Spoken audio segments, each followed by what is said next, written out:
हाँ जी बच्चों, सभी को सुप्रभात।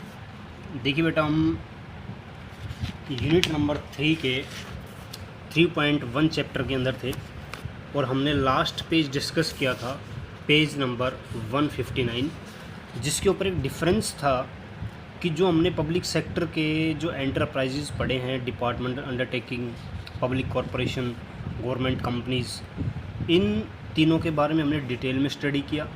उसके बाद हमने इसके डिफरेंस के द्वारा इसको और डीपली अंडरस्टैंड किया। इसके बाद हम आते हैं अपने पेज नंबर 160, 160 नंबर पेज पर, जिस पर लिखा है कि पब्लिक और प्राइवेट एंटरप्राइज में डिफरेंस क्या होता है। यानी कि पब्लिक सेक्टर के जो बिजनेसेस हैं, प्राइवेट सेक्टर के जो बिजनेसेस हैं, उनमें अगर हम डिफरेंस की बात करें तो किन किन पॉइंट्स को लेकर डिफरेंस वहाँ पर आता है। ठीक है बेटा, तो देखते हैं कि सबसे पहले है ऑब्जेक्टिव। यानी कि पब्लिक सेक्टर में जो बिजनेसेस चलाए जा रहे हैं गवर्नमेंट के द्वारा या जिसमें पब्लिक का पैसा लगा हुआ है, उनके पीछे क्या ऑब्जेक्टिव उनको बनाने का। वो जो प्राइवेट लोगों के हाथों में जो संस्थाएं हैं, उनमें क्या ऑब्जेक्टिव है। तो पब्लिक सेक्टर का जो ऑब्जेक्टिव है, उसका ऑब्जेक्टिव होता है सोसाइटी का वेलफेयर करना। यानी कि सोसाइटी के लोगों को अच्छी सर्विस मिले, सस्ती सर्विस मिले, बढ़िया क्वालिटी की सर्विस मिले। तो इस पर्पज़ के लिए जो पब्लिक सेक्टर है उसको इस्टेब्लिश किया गया है। जबकि प्राइवेट सेक्टर के जितने बिजनेसेस हैं, उनका एक ही मकसद होता है किसी भी तरह से ज़्यादा पैसे अर्न करना। आप देख सकते हैं किसी भी गवर्नमेंट और प्राइवेट बिजनेस का एग्जांपल ले सकते हैं, हॉस्पिटल ले सकते हैं, बैंक ले सकते हैं। आपको गवर्नमेंट जो ऑफिसेज हैं, वहाँ पर आपको देखने को मिलेगा कि वहाँ पर बहुत ही सस्ती फ़ीस लगती है और हमारा काम हो जाता है। हाँ, वहाँ पर देरी बेशक होती है, लेकिन हमारा काम सस्ते में निपट जाता है। जबकि वही प्राइवेट ऑफिस के अंदर आप जाओ, प्राइवेट बैंक के अंदर जाओ, प्राइवेट हॉस्पिटल्स के अंदर जाओ, तो वहाँ पर सर्विसेज मिलती हैं एक नंबर की क्वालिटी की, लेकिन वही बात है कि वहाँ पर आपको पैसा एक्स्ट्रा खर्च करना पड़ता है। यानी कि प्राइवेट सेक्टर का एम होता है प्रॉफिट अर्न करना, जबकि पब्लिक सेक्टर का मतलब होता है कि जो सोसाइटी है, जो समाज है, उसके लोगों की सहायता करना। ठीक है, दूसरे पॉइंट के ऊपर आते हैं ओनरशिप। ओनरशिप या तो पूरी तरह से गवर्नमेंट के हाथों में हो सकती है या उसका कुछ पार्ट गवर्नमेंट के हाथों में हो सकता है, लेकिन मैक्सिमम किसकी शेयर होल्डिंग होनी चाहिए? गवर्नमेंट की शेयर होल्डिंग होनी चाहिए कम से कम, मतलब कि कम से कम 51%। और इसकी पूरी की तरह पूरी प्राइवेट पर्सनस के हाथों में होती है। अब बात करते हैं इसके एग्जाम्पल में आपने पढ़े थे departmental undertaking, public corporations, government companies. जबकि इसके अंदर हमने जो यूनिट नंबर 2 पढ़ी थी, उसमें आने वाले बिजनेसेस हैं। फाइनेंशियल रिसोर्सेज की बात करें, पैसे कहाँ से मिलते हैं, तो पब्लिक सेक्टर को मैक्सिमम पैसा गवर्नमेंट के द्वारा प्रोवाइड किया जाता है। जबकि प्राइवेट सेक्टर के जो बिजनेसेस हैं, उनमें प्राइवेट जो इन्वेस्टर्स होते हैं, प्राइवेट जो पीपल्स होते हैं, उनके द्वारा पैसा लगाया जाता है। एविडेंस ऑफ सक्सेस की बात करें तो अगर जो प्रोडक्शन इंक्रीज है, कॉस्ट डिक्रीज है, क्वालिटी गुड्स बनाए जा रहे हैं, पब्लिक के वेलफेयर के लिए ध्यान दिया जा रहा है, तो हम कह सकते हैं कि पब्लिक सेक्टर के जो एंटरप्राइजेज हैं, बिजनेसेज हैं, वो सक्सेसफुल हैं। और प्राइवेट सेक्टर की बिजनेस की सक्सेस को कैसे आइडेंटिफाई करते हैं? उसके बढ़ते हुए प्रॉफिट्स की वजह से। अगर वो प्रॉफिट कमाए जा रहा है तो हम कह सकते हैं कि प्राइवेट बिजनेसेज जो है वो सक्सेसफुल है।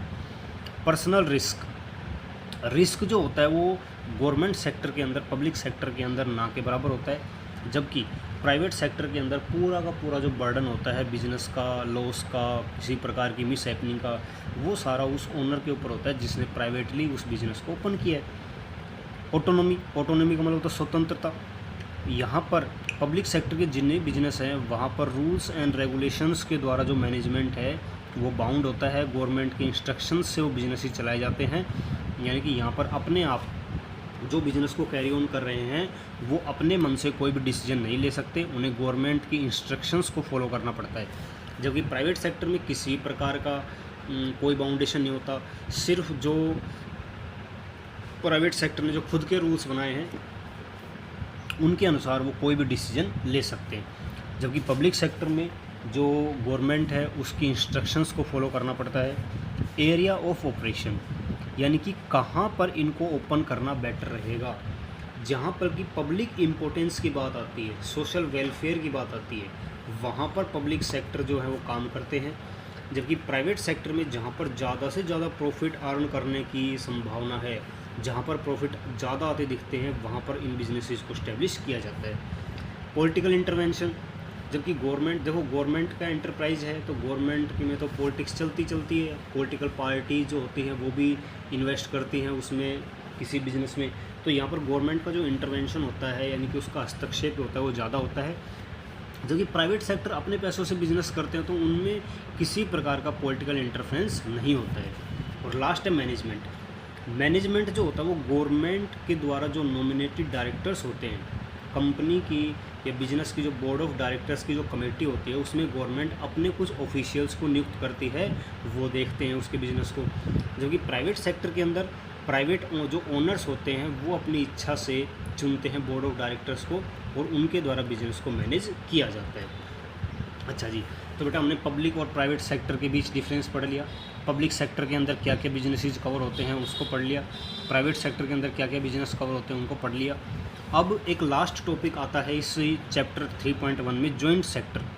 जॉइंट सेक्टर का मतलब है कि यहाँ पर गवर्नमेंट और प्राइवेट लोग मिलकर काम करेंगे। कुछ पैसा गवर्नमेंट लगाएगी, कुछ पैसा प्राइवेट इंडिविजुअल्स लगाएंगे और उनके द्वारा उस सेक्टर के बिजनेस को चलाया जाएगा। तो लिखा है कि उस सेक्टर को हम जॉइंट सेक्टर कहते हैं जिसमें कि पब्लिक सेक्टर और प्राइवेट सेक्टर जो पार्टनर होते हैं किसी बिजनेस को चलाने के लिए। तो आप इसको रीड कर लेना, नॉर्मल है। यहाँ पर देखो लिखा है कि जो पेड अप कैपिटल होती है किसी भी बिजनेस की, सेकंड पैराग्राफ देखिए, the management and the conduct of these enterprise in the hands of private sector but the government exercise it's control by nominating it's representative in the board of directors. हालांकि private हाथों में होता है ये, लेकिन government के भी कुछ जो नॉमिनेटेड जो रिप्रेजेंटेटिव होते हैं वो भी उस संस्था में होते हैं, ताकि गवर्नमेंट को उस संस्था की जानकारी दे सकें कि भाई ये प्राइवेट लोग कहीं अपनी मर्जी से तो नहीं चला रहे हैं, अपने बेनिफिट के लिए तो नहीं चला रहे हैं। अब देखिए, जब जो जॉइंट सेक्टर के अंदर जो बिजनेस ओपन होगा उसके अंदर जो पेड अप कैपिटल है, यानी जो पैसा लगाया जाएगा, उसका अनुपात क्या रहेगा? गवर्नमेंट का हिस्सा रहेगा उसमें 26%, यानी उस बिजनेस में जितनी भी पूंजी लगी हुई है, जितना भी पैसा लगा हुआ है, उसका कम से कम 26% पार्ट गवर्नमेंट का होना चाहिए, 25% पार्ट कम से कम प्राइवेट सेक्टर का होना चाहिए, और जो पब्लिक या जो फाइनेंशियल इंस्टीट्यूशंस हैं उनका हिस्सा होना चाहिए बैलेंस।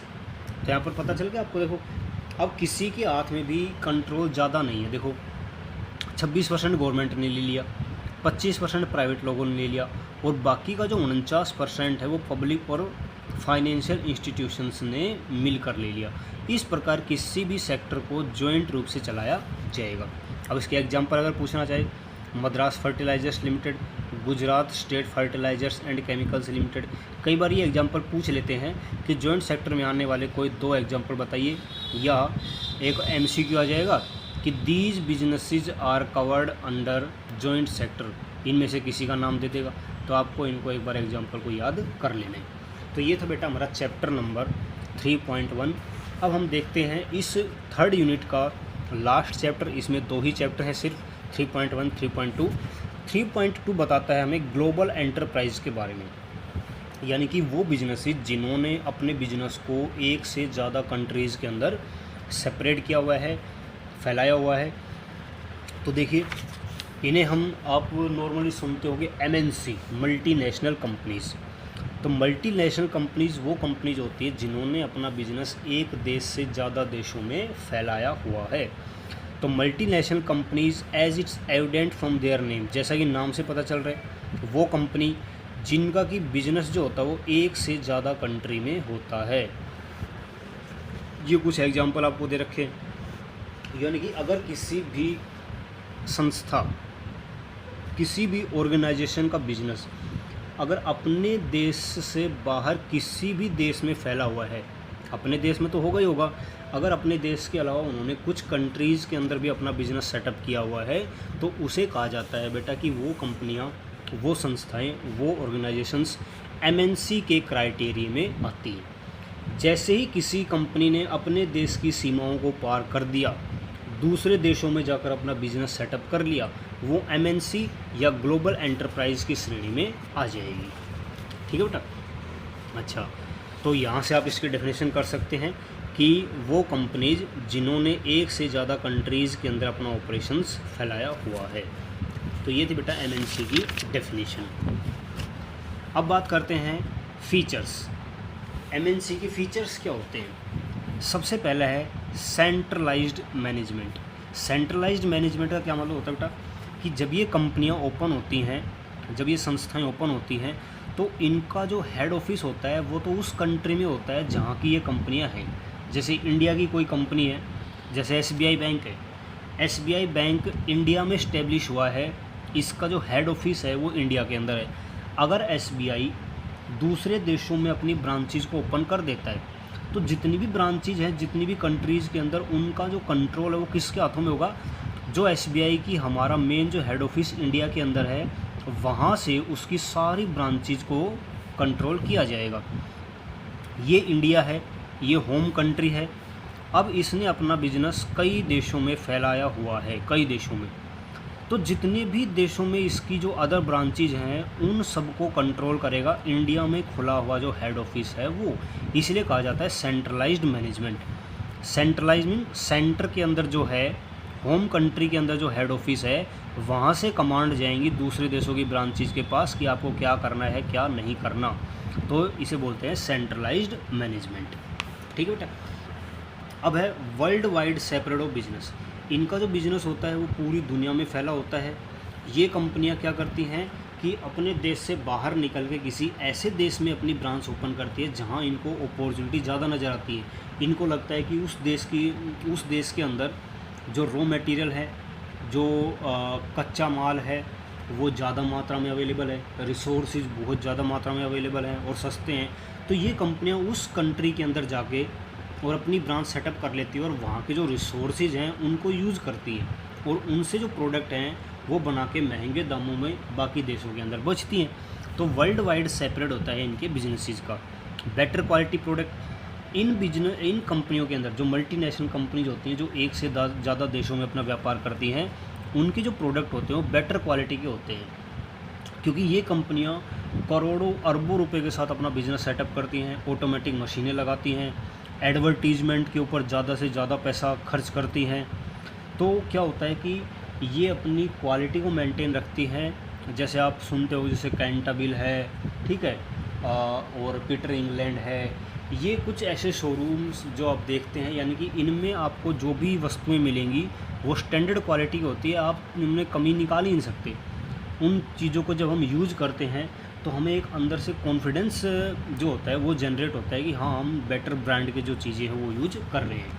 तो इनके जो प्रोडक्ट होते हैं वो क्वालिटी के होते हैं। लार्ज साइज़, अभी मैंने बता दिया कि ये कंपनियां बहुत ही ज़्यादा पैसों के साथ ओपन होती हैं, करोड़ों अरबों खरबों बिलियन ट्रिलियन जिनको कहते हैं, इतने रुपए लगाकर स्टार्ट होती हैं। इसलिए इनका जो साइज़ होता है वो बहुत ज़्यादा होता है। जैसे अगर बात करें कि जो रिलायंस इंडस्ट्री है, 160 बिलियन डॉलर के करीब उसकी एसेट्स हैं, यानी इतनी ज़्यादा संपत्तियाँ उसके अंदर हैं।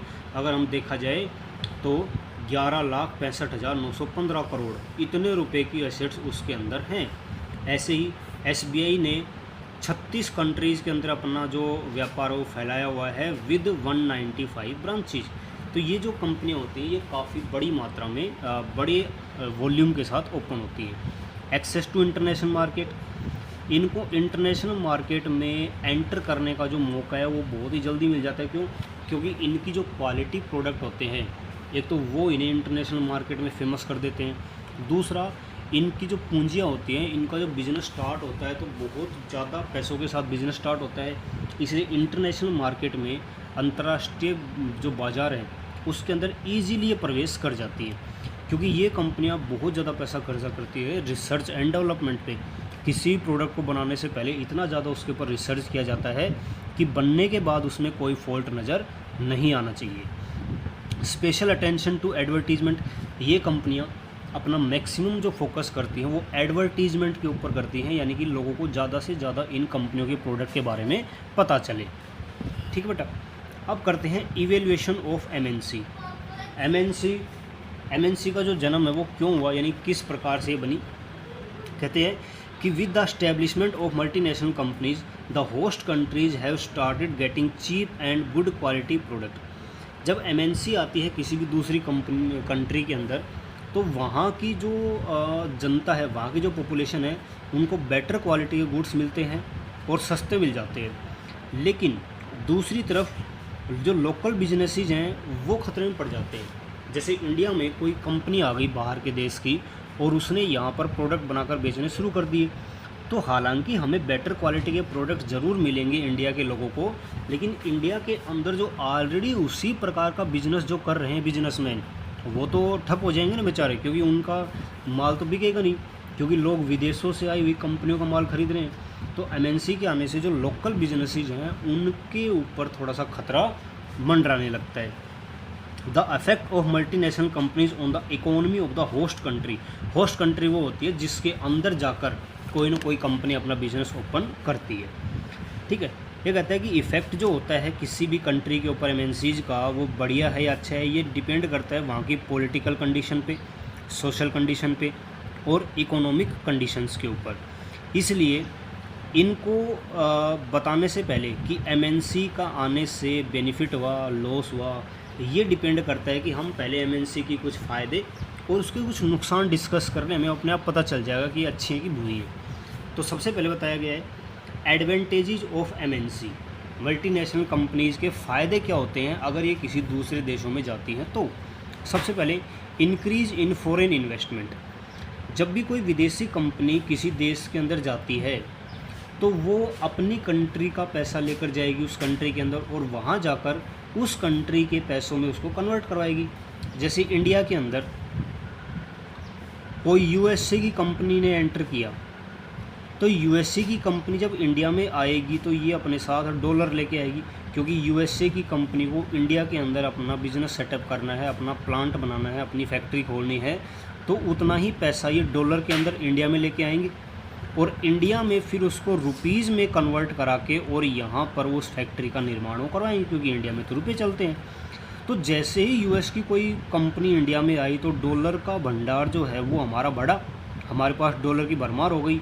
ऐसे ही डिफरेंट कंट्रीज़ की कंपनियां अगर इंडिया में आती हैं तो वो अपने अपने देश की करेंसी को इंडिया में लेके आती हैं। तो हमारे इंडिया को जो फॉरेन एक्सचेंज का जो भंडार है, यानी विदेशी जो मुद्रा होती है, उसका भंडार हमारे पास बढ़ने लगता है। तो सबसे बड़ा बेनिफिट ये होता है कि एमएनसीज़ के आने से किसी भी देश के फॉरेन एक्सचेंज का जो भंडार है वो बढ़ता है। ठीक है बेटा। नेक्स्ट है increase in employment.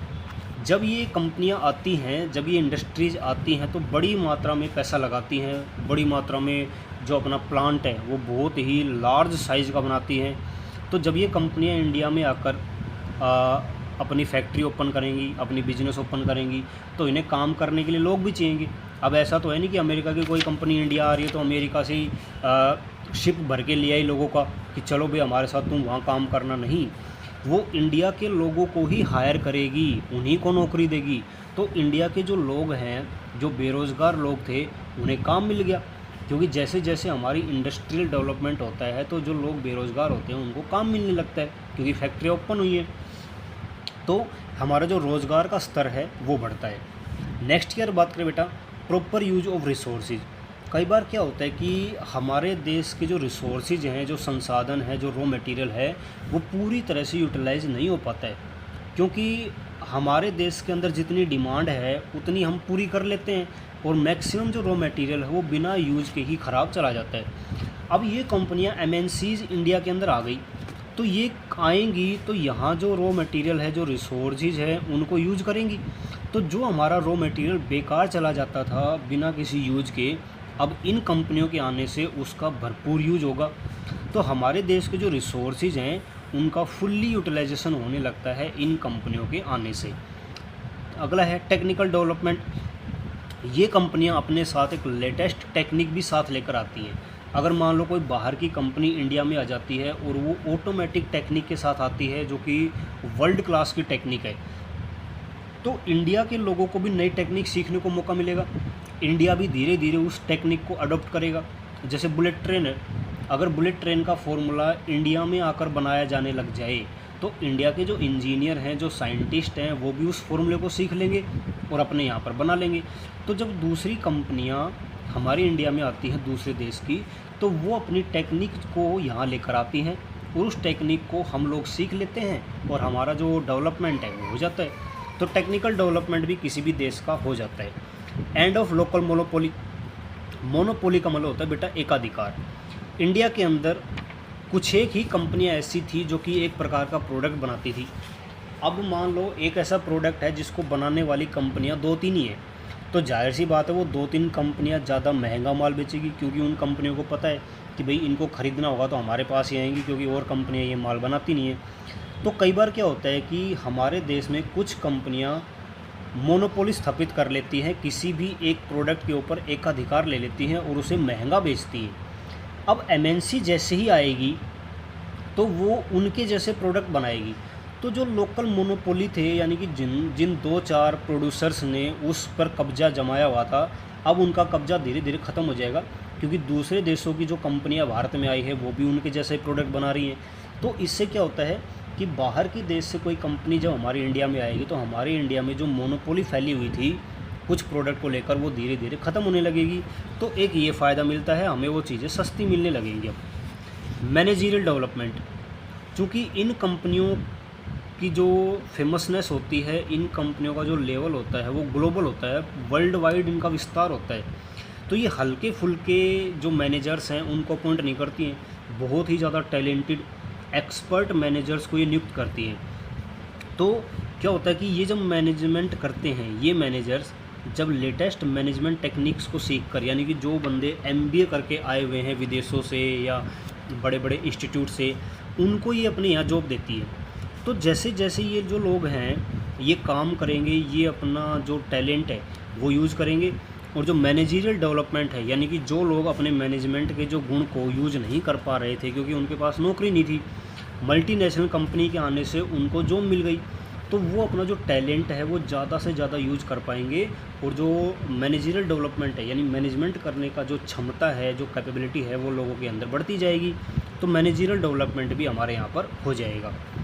Increase in export. अब जो कहेगी increased by the success of multinational companies, many local entrepreneurs establish large companies, it increase the export of a country. Multinational कंपनियों से प्रभावित होकर कई लोग हमारे देश में लोकल जो बिजनेसमैन है वो क्या करते हैं, बड़ी बड़ी कंपनियां खोल लेते हैं।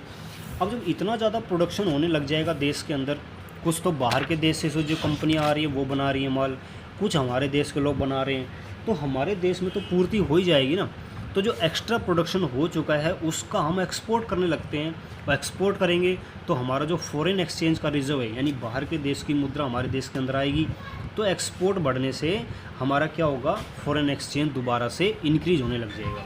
तो ये थे बेटा फ़ायदे, कुछ फ़ायदे थे जो कि MNCs की वजह से होते हैं। अब देखते हैं कि MNCs की वजह से नुकसान क्या होते हैं। सबसे पहले डेंजर फॉर डोमेस्टिक इंडस्ट्रीज। अब MNC जब आएगी तो भारत देश में पहले से जो कंपनियां काम कर रही हैं उनके लिए खतरा उत्पन्न हो जाएगा, क्योंकि MNC कंपनियां आती हैं करोड़ों खरबों रुपए के साथ, और ये जो छोटे मोटे जो बिजनेसमैन होते हैं इनको ख़त्म कर देती है, क्योंकि उन्हीं के बराबर माल, उन्हीं के जैसे उनसे बढ़िया क्वालिटी का और उनसे सस्ता माल है जब ये बेचेंगी MNCs, तो उन लोकल प्रोड्यूसर्स का माल कौन ख़रीदेगा। तो कई बार क्या होता है कि MNCs के आने से हमारे देश के अंदर जो पहले से इंडस्ट्री चल रही हैं वो धीरे धीरे ख़त्म होने लगती हैं, क्योंकि मल्टीनेशनल कंपनियां आके उनसे कंपटीशन लड़ती हैं, और हमारे देश की जो डोमेस्टिक इंडस्ट्रीज़ हैं वो उनसे कम्पीट कर नहीं पाती और मार्केट छोड़कर उनको जाना पड़ता है। तो जो लोकल इंडस्ट्रीज़ हैं उनके लिए खतरा उत्पन्न करती है MNC। फिर है बेटा रिपैट्रिएशन ऑफ प्रॉफिट। रिपैट्रिएशन का मतलब होता है वापसी। जब ये कंपनियां इंडिया में काम करेंगी तो इंडिया के अंदर प्रॉफिट जब अर्न करेंगी तो ये सारा पैसा अपनी कंट्री को भेजेंगी। तो जब ये कंट्री को भेजेंगी तो हमारे देश से जो फॉरेन एक्सचेंज है वो क्या होगा, वो बेटा सारा का सारा दूसरे देशों में चला जाएगा।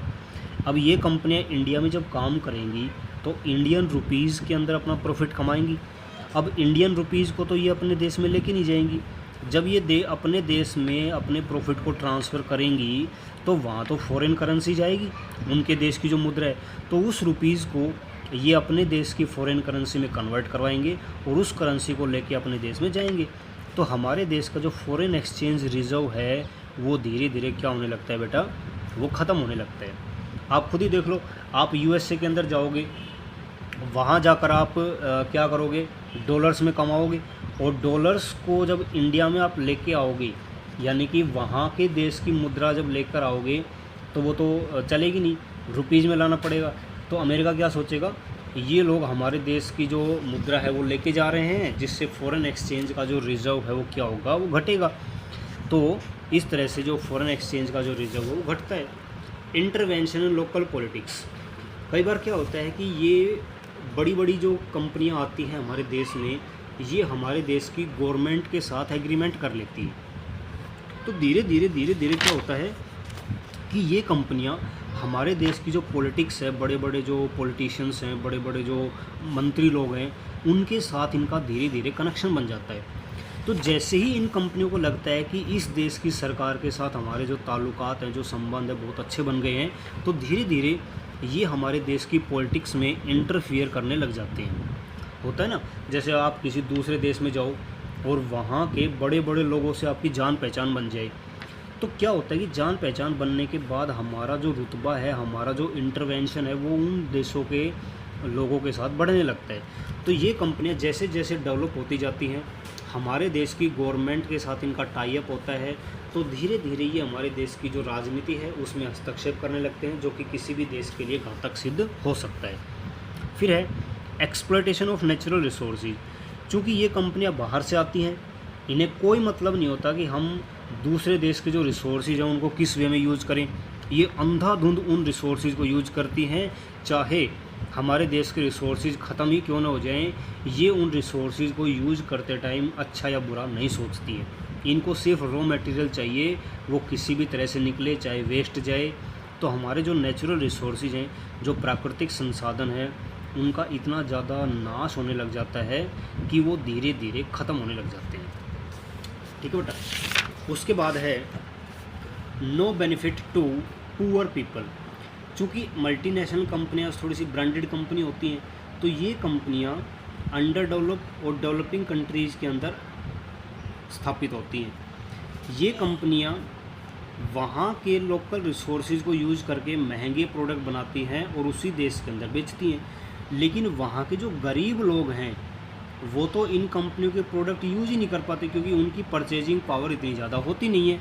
अमीर लोग तो ख़रीद लेते हैं, क्योंकि ये कंपनी जो प्रोडक्ट बनाती हैं वो थोड़े से हाई वैरायटी के होते हैं और थोड़े से महंगे होते हैं। तो गरीब लोगों तक इनकी कोई भी पहुंच नहीं होती है, जिस कारण इनका बेनिफिट सिर्फ अमीर लोगों को मिलता है, गरीब लोगों को इन कंपनियों का कोई भी फ़ायदा नहीं मिलता है।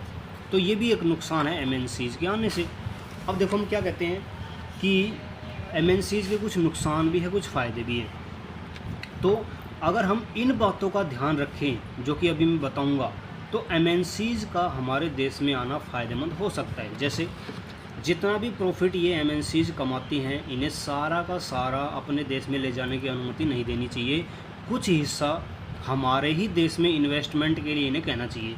इन्हें कह दो भाई आप क्या करो, 80% जो प्रॉफिट है वो अपने देश में ले जाओ और 20% जो आपने पैसा कमाया है वो हमारे ही देश में वापस से इन्वेस्ट करो, हमारे ही देश में लगाओ। तो ये तरीका अगर अपना ले तो एमएनसीज़ से हमारे देश को कोई खास नुकसान नहीं होगा। They should not be allowed to interfere in the local politics. एक बात इनको कह देनी चाहिए कि आप हमारी राजनीति से कोई भी हस्तक्षेप नहीं करोगे, हमारे देश की सरकार में किसी प्रकार की दखल अंदाजी नहीं दोगे। तीसरा, इन्हें कहना चाहिए कि आप हमारे जो नेचुरल रिसोर्सेज हैं उनको ठीक प्रकार से यूज करेंगे, उनको वेस्ट नहीं करेंगे। अगला है जो गुड्स हैं वो अमीरों के लिए ही नहीं बल्कि ऐसे भी होने चाहिए जिनको कि गरीब लोग यूज कर सके। इन कंपनियों के साथ एक ऐसा एग्रीमेंट बनना चाहिए कि आप गरीब लोगों की आवश्यकताओं को पूरी करने वाले प्रोडक्ट भी बनाओगे। अगर ये सब बातें हो जाती हैं तो एमएनसीज़ का आना हमारे देश के लिए फ़ायदेमंद साबित हो सकता है। ठीक है बेटा। तो ये कुछ एग्जाम्पल दे रखे हैं। ये इंडिया की वो एमएनसी हैं जो कि दूसरे देशों में अपना व्यापार चला रही हैं। ये बाहर के देशों की कंपनियां हैं जो कि पूरे यानी कि हमारे इंडिया के अंदर व्यापार चला रही हैं। आपने सुना होगा कोका कोला, कैडबरी, ठीक है, Sony, Suzuki, Fiat, Samsung, Toyota, ये सारी कंपनियां बाहर की हैं, लेकिन इन्होंने अपना जो व्यापार है वो वर्ल्ड वाइड पूरी दुनिया के अंदर फैला रखा है। और ये हमारे इंडिया की कंपनियां हैं जिन्होंने पूरी दुनिया के अंदर अपना व्यापार स्थापित कर रखा है। तो इनको एक बार आप देख लेंगे ठीक से। अब बेटा देख लेते हैं इस चैप्टर का एक second last topic, joint venture. तो जॉइंट वेंचर हमने पहले भी पढ़ा था, लेकिन वो जॉइंट वेंचर हमारा लोकल बिजनेस के लिए था। ये जॉइंट वेंचर है इंटरनेशनल बिजनेस में, यानी कि अगर आप अंतर्राष्ट्रीय व्यापार करना चाहते हैं, दो देशों के बीच होने वाले व्यापार को अंतर्राष्ट्रीय व्यापार कहते हैं, तो वहाँ पर जॉइंट वेंचर क्या होता है। जॉइंट वेंचर का मतलब होता है कि एक कंपनी किसी देश की होगी, दूसरी कंपनी दूसरे देश की होगी, तो ये दोनों कंपनियां आपस में कॉन्ट्रैक्ट कर लेती हैं कि हम दोनों मिलकर व्यापार करेंगे। तो क्या होगा कि एक कंपनी जब दूसरे देश के अंदर जाएगी तो वहाँ के रिसोर्सेज को यूज करेगी, वहाँ की जो जान पहचान है उसको यूज करेगी। जैसे एक कंपनी है इंडिया की, दूसरी कंपनी है यूएसए की। इन दोनों कंपनियों ने टाई अप किया कि हम दोनों मिलकर व्यापार करेंगे, और यूएसए ने कहा कि भाई हम इंडिया में आकर व्यापार करना चाहते हैं। इंडिया की जो कंपनी थी वो इसके साथ व्यापार करने के लिए राज़ी हो गई, तो इसे हमने कह दिया जॉइंट वेंचर। अब देखो, यूएसए वाली कंपनी कहती है कि हम इंडिया में आ रहे हैं, कुछ पैसा आप लगाओ, कुछ पैसा हम लगाएंगे, और दोनों मिलकर इंडिया के अंदर एक बिज़नेस ओपन करेंगे। आपके इंडिया में आएंगे तो आप हमें ये बताओगे कि आपके इंडिया में रिसोर्सेज, रॉ मटेरियल हमें सस्ता कहाँ मिल सकता है। आपके देश में आपकी कंपनी की ज़्यादा पकड़ है, तो आप जब हम माल बनाएंगे तो उसको बेचने में आप लोग हेल्प करोगे। क्यों? क्योंकि इंडिया की जो कंपनी है उसका तो इंडिया की मार्केट के ऊपर अच्छा प्रभाव है। तो इन दोनों कंपनियों के मिलने से क्या होगा कि एक तो पैसा बहुत ज़्यादा इकट्ठा हो गया, दूसरा जब दोनों कंपनियां मिलकर काम करेंगी और इंडिया के अंदर काम करेंगे तो इंडिया की जो कंपनी है वो इस बिज़नेस को बढ़ाने में हेल्प करेगी, क्योंकि इंडियन कंपनी को पता है इंडिया में कहाँ रिसोर्सेज हैं, इंडियन कंपनी को पता है कि हमारा जो माल है वो कहाँ बिक सकता है। तो इससे क्या होगा कि एक देश की पोजीशन का फ़ायदा उठाने के लिए दूसरे देश की कंपनी उसके साथ हैंड ज्वाइन कर लेती है। इस प्रकार के एग्रीमेंट को कहते हैं बेटा जॉइंट वेंचर। अब देखिए कि मेथड क्या होते हैं, इस पैराग्राफ को पढ़ने ना। This method of business is adopted in following situations. कुछ सिचुएशन होती है जिसमें जॉइंट वेंचर के थ्रू बिजनेस करना अच्छा रहता है। When a company wants to do business on international level but lacks the capital of and human resources. एक कंपनी चाहती है कि वो इंटरनेशनल लेवल पर बिजनेस करे, लेकिन उसके पास पूंजी का अभाव है, ह्यूमन रिसोर्सेज का अभाव है। इंडियन कंपनी की इच्छा है कि ये वर्ल्ड वाइड बिजनेस करे, लेकिन इसके पास पैसे की कमी है, तो इसने यूएसए की कंपनी को आमंत्रित किया कि आप हमारे साथ मिलकर काम करो तो हमें इंटरनेशनल मार्केट में एंटर करने का मौका मिल जाएगा आपकी वजह से। तो अगर कोई कंपनी है जिसके पास पैसे का अभाव है लेकिन वो बिज़नेस करना चाहती है इंटरनेशनल लेवल पर, तो जॉइंट वेंचर के थ्रू वो ऐसा कर सकती है। दूसरा, जब एक कंपनी एंटिसिपेट्स करती है that doing business with A local partner will prove profitable. जब एक विदेशी कंपनी को लगता है कि हम किसी दूसरे देश की कंपनी के साथ जाकर काम करेंगे तो हमारे लिए बेनिफिशियल होगा, तब ऐसा संभव है। तीसरा, when the company is willing to avail the benefit of existing distribution system of the local partner of the importing country। जब एक कंट्री को लगता है कि भाई यूएसए वाली कंपनी ने सोचा कि इंडिया के साथ जब बिजनेस हम करेंगे तो इंडियन कंपनी की अच्छी मार्केट पे पकड़ है, तो हमारे प्रोडक्ट को बिकने में कोई दिक्कत नहीं आएगी, क्योंकि इसको पता है कि माल कैसे बेचना है, कच्चा माल कहाँ मिलेगा। तो इस प्रकार की अगर 3 कंडीशंस फुलफ़िल होती हैं तो हम जॉइंट वेंचर के अंदर एंटर करके बिजनेस कर सकते हैं। अब देखते हैं बेटा जॉइंट वेंचर के बेनिफिट क्या होते हैं। सबसे पहले, entry easy in overseas market. Joint venture करने से इंटरनेशनल मार्केट के अंदर जो एंट्री है वो बहुत ही आसानी से मिल जाती है, ठीक है। दूसरा, रिस्क इज़ मिनिमाइज्ड, क्योंकि 2 कंपनियां जब मिलती हैं 2 देशों की, तो इनका जो मैनेजमेंट है वो भी एक्सपर्ट लोगों के द्वारा चलाया जाएगा। यहाँ पर जो लोग काम करते हैं, जो मैनेजर्स हैं, वो हाई क्वालिटी के हैं, हाई स्टैंडर्ड के हैं। इंडिया की कंपनी के जो मैनेजर्स हैं वो भी एक्सपर्ट हैं। तो जब दो एक्सपर्ट आपस में मिलते हैं, इसकी भी कुछ टेक्निक्स हैं, इसकी भी कुछ टेक्निक्स हैं, तो दोनों टेक्निक जब यूज होंगी तो जो बिज़नेस में लॉस होने का जो डर होता है वो क्या हो जाएगा बेटा, वो ख़त्म हो जाएगा। तो जॉइंट वेंचर करने से जो रिस्क है वो क्या होगा बेटा, वो मिनिमाइज हो जाएगा, यानी कम से कम उसको हम कर सकते हैं। फिर है टेक्नोलॉजिकल बेनिफिट। टेक्नोलॉजिकल बेनिफिट क्या होगा, जब दो कंपनियां आपस में मिलकर काम करती हैं, दो देशों की, तो दोनों की टेक्निक आपस में शेयर हो जाती है। एक देश की टेक्निक और दूसरे देश की टेक्निक जब मिलती हैं तो लेटेस्ट टेक्निक के साथ जब एक काम करेंगे तो क्या होगा, हमें टेक्निक का फ़ायदा मिलेगा और हमारा जो प्रोडक्शन लेवल है वो ज़्यादा हो जाएगा।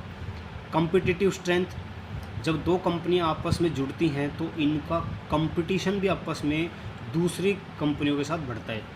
इस कंपनी ने यूएसए की कंपनी के साथ टाई अप कर लिया और यूएसए की कंपनी बहुत ही शानदार कंपनी है, बड़े बड़े कंपटीटर्स को पछाड़ चुकी है।